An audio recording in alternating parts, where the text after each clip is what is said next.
These past couple of weeks, I have been struggling with trying to find peace of mind around a couple of issues. One of them has to do with my son Edward, who has Down syndrome, who's now turned 18, so he's graduated from high school, graduated from his special school for kids with Down syndrome, and is now legally an adult. And wow, what does this mean? Where is he going to go? What's he going to do? We have to find a day program for him. The good ones have 2-year waiting lists. And what are we going to do? And what's he going to make out of his life? And so I felt a lot of anxiety at times, and stress, and worry, and fear, quite unsettled. And then another stressor that is kind of a funny one, but it's true. It's going to sound kind of dumb, but it has to do with the book coming out in August. And first book, right? So you're excited, you're stoked. But the publisher is really excited, and they're really investing in this thing. And they've hired marketing firms and PR firms, and they are going all out on this thing. And we got critical endorsements this past month. And all of the endorsements were outstanding, and I'm worried because there are moments over the last few weeks and month where I've started to believe all the press release stuff and believe the endorsers. And I know it sounds ridiculous, but I am such a loser at times. I can go there so fast and become very kind of inordinately self-centered, become a real dink. And it scared me, because that's really where I lived before I switched out of the development world into this, and it was all about me all the time. So I've sort of got this internal radar and vow that says I never want to be that kind of guy again. So I'm a little afraid of myself in that. So several times over the past few weeks, just catching myself with that or getting caught up with the anxiety of Edward, I would just feel one morning, a whole morning, just kind of depressed and in a funk.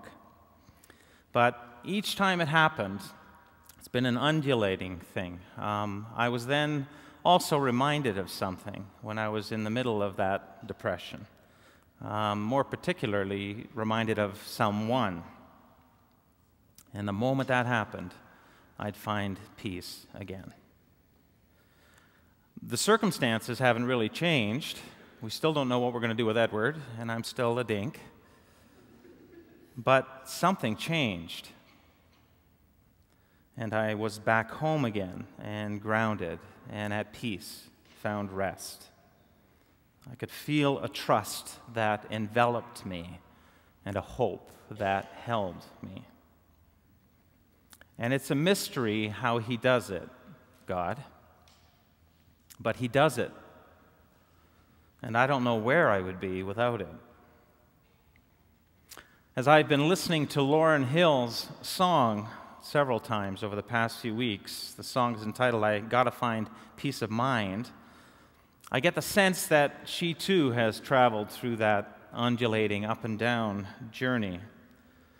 Times where she was obviously very unsettled and yearning for some kind of an answer and some source of peace.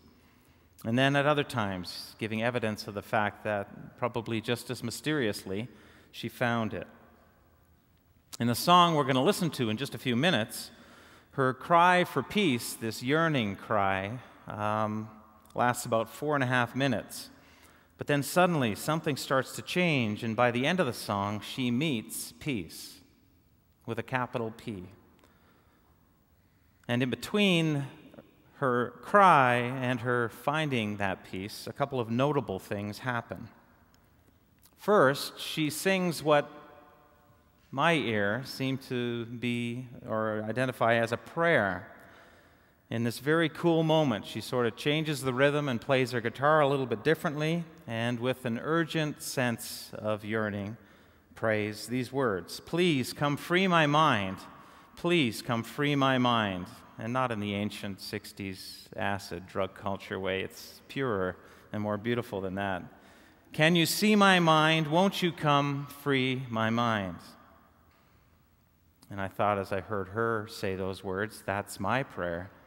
And I would imagine all of us at different times pray for that, for the freedom to really live life and be who we are and are made to be, to have a clear, pure, focused sense of life and a mind that gives evidence of that.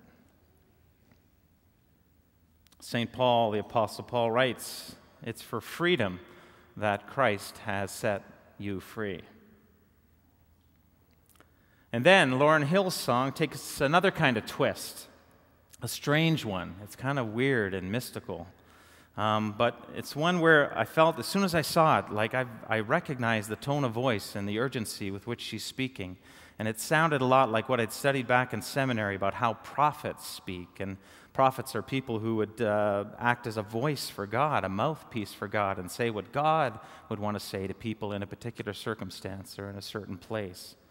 And so she was speaking with such a powerful truth in such a passionate way that I thought this was like prophetic. And those old prophets in the Bible always spoke, or often spoke, in poetic ways, right? Through these special old wisdom writings or poetic prophetic writings. And for all we know, some of them might have even sung their prophetic truths to the people, which would be totally in character with a God who sings. Anyway, Lauryn starts singing in this weird, mystical, prophetic mode. Free, free, free your mind. Free, free, free your mind. It's a different direction now, these lyrics. Oh, it's so possible. It's so possible. I'm telling you, it's possible. And I felt like the Spirit of God was cutting in on her song. And through her to the listener saying, free your mind. Free, free, free your mind. This is urgent. This can happen. It's possible. I'm telling you, it's possible. With God, all things are possible. Everything, Jesus said, is possible for a person who believes.